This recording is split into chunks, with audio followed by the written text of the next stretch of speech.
All right, this is just going to be a quick explanation on how to consistently bounce off of this Paracoin up here. This is kind of a quicker way to do this section of the level, and if you want to do the slower bounce off of this level, like obviously there's a faster strat called ass bounce where you spin jump and updraft onto it really early. But if you want to keep it around and updraft on it later, that's also fairly fast and it gets you comfortable with the timing for keeping this Paracoin around.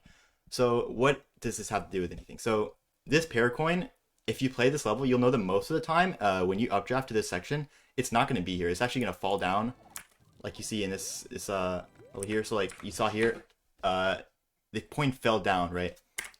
After low curves updrafted up here, the coin fell.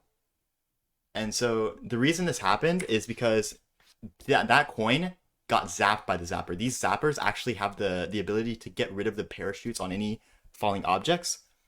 And so we need to time the time that we load in that Paracoin to the time that we load in the zapper. So like around here is when low curves loads in the zapper, and he does this part relatively slowly, so slow that the Paracoin is a bit higher than it usually is, and it gets zapped by the zapper.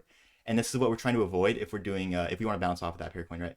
So this is something that we're gonna see here. Like this is correct timing. If I load in the zapper around here, I'm gonna wait a little bit here and then updraft there, and that'll keep the Paracoin around. And this is kind of tricky. It's very tight. It's completely based on feel. You just gotta go on. You gotta play it over and over again, find out what causes it to disappear and what not.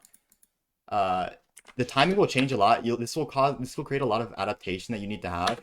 For example, if you're doing this strategy where you bounce off the question block, you're loading in the zapper at a different time most of the time. And so you need to, like, Okasan waited a long time before updrafting here. And that's just because he knows the time that he needs to updraft in order to keep this Paracoin around. And then he can then do the ass bounce strategy a little bit later. But yeah, I hope that kind of cleared up anything. Sorry if I was a little bit scatterbrained, but hope that cleared up any confusion.